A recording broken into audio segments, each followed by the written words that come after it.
Test, test, test, test. Good morning, good afternoon, good evening. It is March 1st, 2025. Put this down. All right. Make sure the volume is good. You guys, now, it's organic. It's organic. It's organic. Welcome. It's organic experience. It's organic 1804. The TikTok is back. They gave me back my TikTok, y'all. You see the man of the hour, Frank Etienne. This past week I posted the picture, and I didn't really, say anything. And a lot of people was sending me messages asking who that was. Some people went and did their research, and a lot of you guys were surprised that he was not. It wasn't like a bigger deal when he died, right? And of course, it's not going to be a big deal because right now Haiti it's in chaos.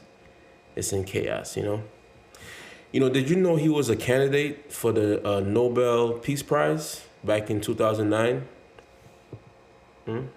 Order of the Arts and Letters, Commander. How do you say that in French? Ordre des Arts et Lettres. And was named UNESCO Artist for Peace in 2010. You guys remember 2010? Very strong year, 2010. 2010 is always a special year for me.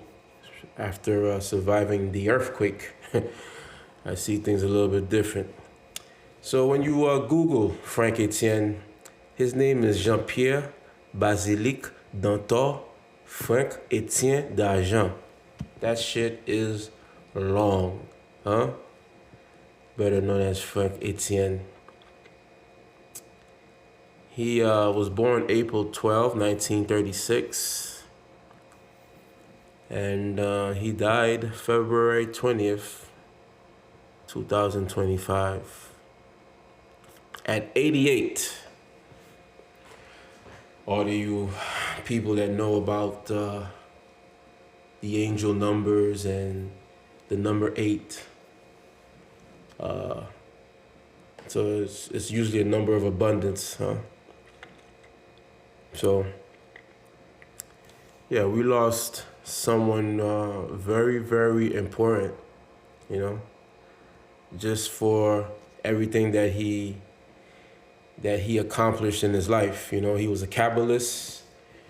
He was into Kabbalah. He was a spiritual person. He studied everything. And really later on in his life, he got heavy into voodoo,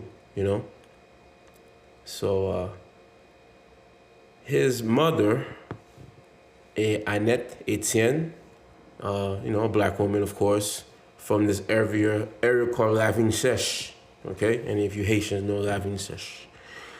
And of course, a wealthy white American saw that nice smooth black skin and said blah blah blah blah. Can you imagine? He was 63 years old. Benjamin Lyles, Lyles, 63, huh? He smashed the hell out of this dude's mom, who was 16, and of course he abandoned them. Frank Etienne said that he was given his first name by his mother and grandmother to protect him from sorcery, So they basically gave him the name of Dantor, right? Who was like the queen of Pitois, of voodoo. When we're talking about like Haitian voodoo, the real deal stuff, she's the queen. So they married him with her. Basilic, which is like basil, basil. That's a herb we use a lot in many of the, spiritual cleansing and stuff like that. So he was raised by his mother in Bel-Air.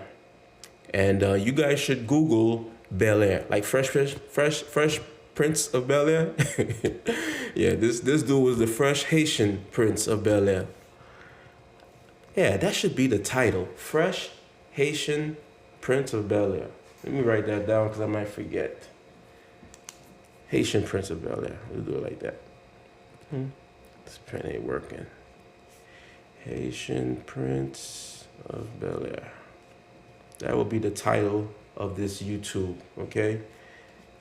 You guys be like, yo, man, you don't post to YouTube. Man, I will. And I'm doing it now, huh? We're talking right now.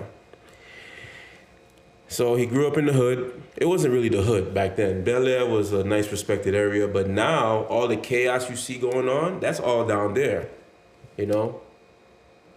So he was raised by his mother, of course. He was raised by his mom, you know what I'm saying? And he was raised a Haitian, man. He just had the color, you know? And Haiti, Haiti, we still have this thing with the color and this and that. So he had the color. In Haiti, that's like a good and a bad thing, right? So he was a mulatto. He was a mulatto, you know what I'm saying? Because that's what a mulatto is. Matter of fact, the way he was born, that is what the origin of mulatto. This is it, right? Because when the colony was first in function, when France bought, the other side of Haiti and made Saint-Domingue, they didn't feel like buying slaves left and right. So they would just have sex with other slaves and have these mulats. They called them mullets and all types of, So yeah, he was the real deal. He grew up to work as a teacher in Bel-Air, And his mom was really respected too, man. She was an entrepreneur, owned her own business. And they had like 8 children. And she managed to send all of them to school. He was very, very bright in mathematics and physics, you know what I'm saying? So that's one thing I admire, because math, man, you gotta know how to add them numbers together, Let me see, he failed his entrance exam for medicine, so he enrolled in American Mechanical School. And of course, he was a writer and ba-da-dee-ba-da-da. I don't want to go through the whole, I'm looking through some of the stuff online. He was a painter. He began to paint in 1973, This guy was doing everything, man. He was really, really like, he was doing everything. I remember there was a style of writing that he began. It was called spiralism, because, he was writing during the times of, the dictatorship, during the regime.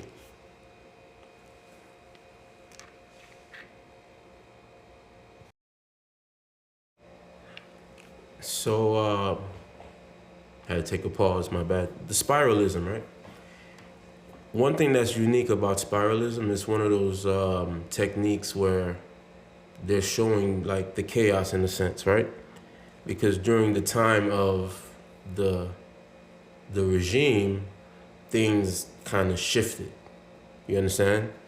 Imagine this is someone that was born during a period where there was no dictatorship, and then there became a dictatorship, and the dictatorship stayed, for like 30-something years. So again, why, someone like of this level, right? He passed. It's kind of just, I'm not gonna say it was swept under the rug. I mean, there was some coverage.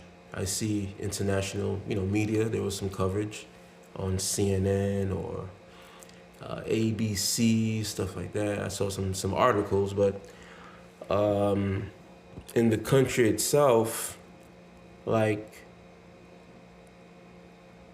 they couldn't really focus because there's so much there's so much other things going on. There's so much other things going on. Now, they still haven't been able to give the real cause of death. So I was trying to look through that. I don't know what his cause of death was. So that's, kind of weird. uh, 88. That's when I saw that number. I was like, oh, here we go. They ain't gonna give the money. 2 billion. They be lying with the numbers. The numbers are more than 2 billion. They gotta be more than that. They steal the money and then they give us this whole bunch of kids that they don't have no military training and they running amok. You know what I'm saying? Some of these kids are graping women and children. It's a little bit wild. And like at my job, when I'm working with these other white folks, and they sometimes, they might ask, what's going on with Haiti? They might see something and be like, yo, what the hell? Barbecue? Is he really barbecuing people? No, he ain't fucking barbecuing people. But it's like the bad politics that the government of the U.S. is doing with Haiti. This is like the outcome, right? Because it's like you have corrupt politicians in the States who connect with the corrupt politicians down there, who they connect with the corrupt business oligarchs down there, who got the corrupt business people over here and international and all types of shit. You see, I told someone the same way you hear Donald is saying, well, President Trump. Let me say it nice. I don't want to be. The same way you see President Trump is now he's saying, they're gonna do whatever they're gonna do with that country, Ukraine, but at the same time, they're gonna need natural resources, right? So, and I know, like you see where these kids are at, Solino and all these other areas where they're doing all of this nonsense. That's where all the natural resources are. That's where you're gonna find the gold, petroleum, iridium, copper, this, that, there's all kinds of rare minerals, rare earths. Now, that doesn't mean that you can, go and dig for all of them, because some things you have to make sure you check the environmental safety and all of that, because you see what happened to Brazil and other places. But it's like before they come in and help, they're gonna say, hey, we need something. Because that's how I see everything is going right now. Everything is just like some business move.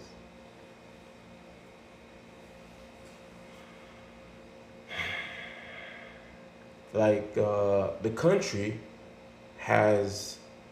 they have enough authority with the police and the military. There's a lot of talented men and women in law enforcement in Haiti, right? I mean, I know 1 or 2 or 3 or 4. They got some people that can really do some business, some damage, right? So it's a lot of politics going on. Like this guy, Nomil Lamo, he is the head of the police, right? They unalived his dad, I think, during Jovenel, right? Like the mob, because the mob in Haiti, the mob, the mafia, the invisible hand down there, it's a connection of the politicians and the oligarchs, the wealthy people, right? Meaning there's a few of the wealthy people that are criminals, there's a few of the politicians that are criminals, and they working together to do all of this nonsense. So he's the head of the police, but at the same time, they're not really giving him any kind of leeway to do anything. They keep on blocking certain things, and before they used to say they didn't want certain operations because they don't want a massacre to happen where innocent people are gonna get knocked off. But these gangs are, they're doing so much damage. They're doing so much damage. So They're displacing the people left and right, man. 1 million just running around in the streets. Yo, after the earthquake, it was the 2010.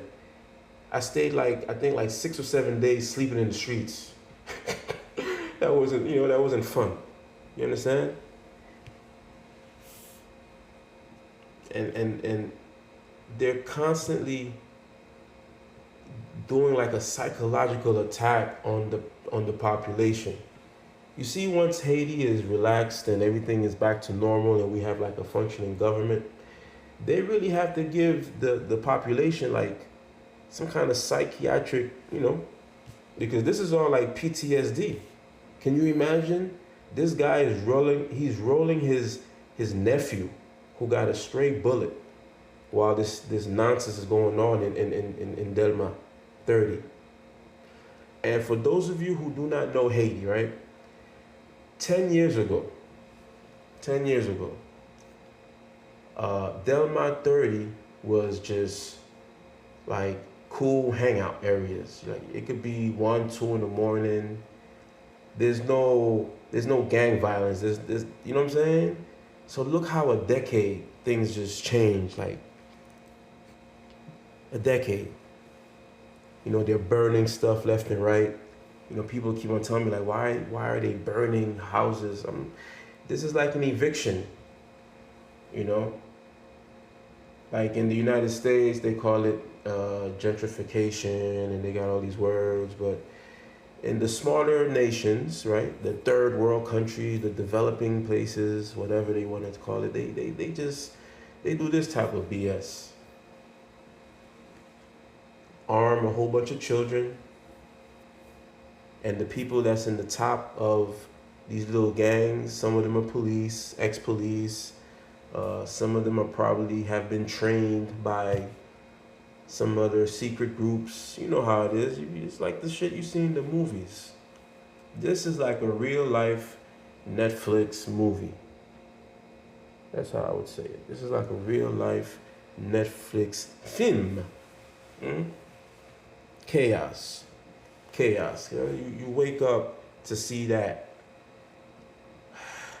Yeah, I don't know, man. To be honest, like me, I have such a direct link where I'm talking with people on a daily, and so I know what's going on, right? And maybe some of you know what's going on, and maybe you don't. That's one thing I've noticed. I've had conversations with some. They say, yeah, I know what's going on, and they don't.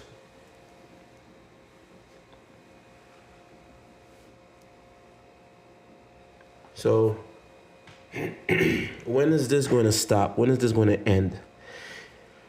It's going to end soon, because with the new administration, you got this guy Rubio.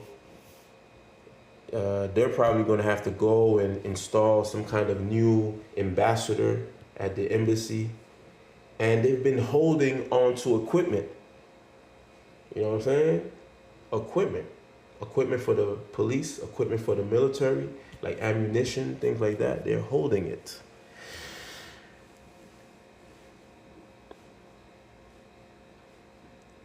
And I'm not a influencer.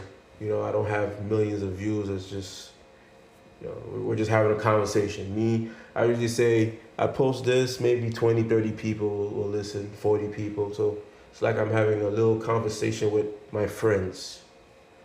The Haitian diaspora, for me, I feel is very non-existent, right?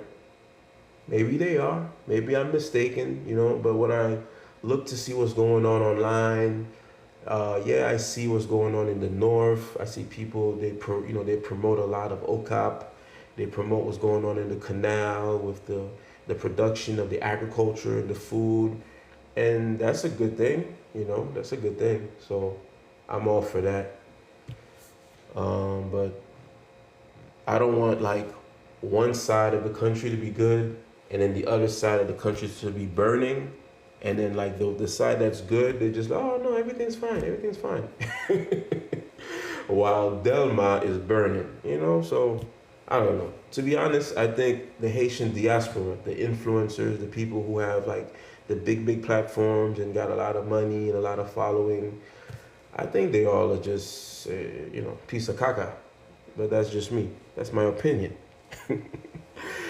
You cannot be upset with the opinion of IT Organic. It's just my opinion, right? Who is to blame for all of this? We can always blame the international community, right? We can always blame them because they're the ones that influence in a negative way with corruption, money, you know? But after a certain time, when are we going to blame ourselves? When are we going to be like, you know what? Haitians got to get it together. So, I don't know. But I tell you what, it's been a while since like Port-au-Prince have seen like, this thing can get really, really bad, man. Yeah. As people are just looking, this thing can get real bad.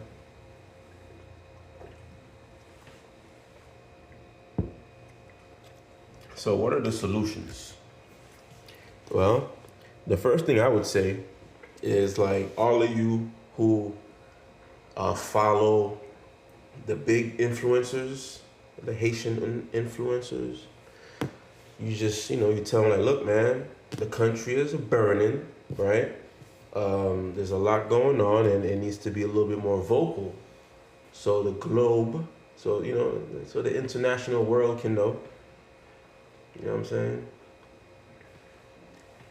You'd be surprised at the job when I be telling these white folks what's going on. They'd be like, really? They be like, really? Like, they be shocked. I'd be like, yeah, man, Google that shit. They Google, they look, they like, what the hell? Like, yeah. Gangs launch attack. How can a freaking street gang, you know how much, man, this is so upsetting. So when they're talking about the gangs, like I said, you have like a couple people in the gang that are really trained by who knows who, military, boom, boom, boom. But then the little dudes at the end, they're not trained. They're just shooting up shit.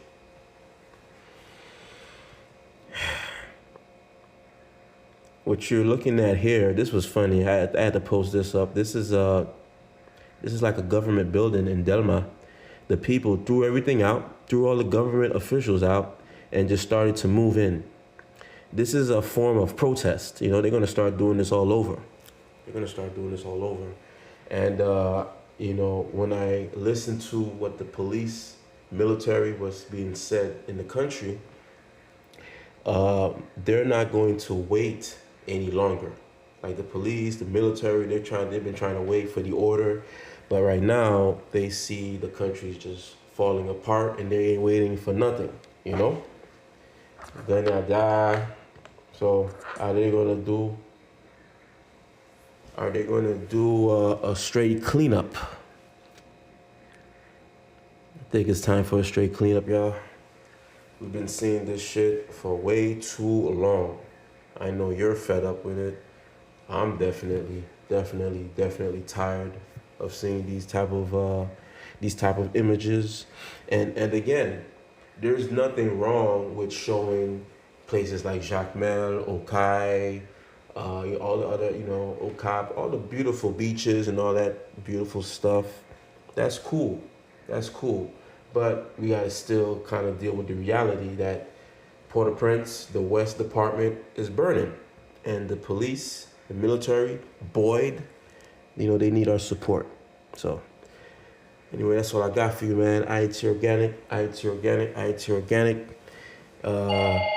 Oh man, they're calling me. Hopefully you enjoyed the show. Hold on, let me get this. Yeah, my bad. You guys know I'm at the job, right? I'm here at the job. These people paying me big money to watch their expensive homes, and I'm here doing YouTubes. Hold on. Can you hear me? All right, you good. Anyway, I'm going to shut this down. IT Organic. This is the IT Organic experience. IT Organic 1804 is back on. I'm gonna put the link tree. You guys support, buy a shirt, you know, buy some of the stuff I create, and I will make a better effort to give you some more of this content. Okay? Aïe, bon, bosal, Guinée, bataille, Guinée. Pu yo ta manje tout neg sa yo. Tout neg ki ka se pei sa. IET organic.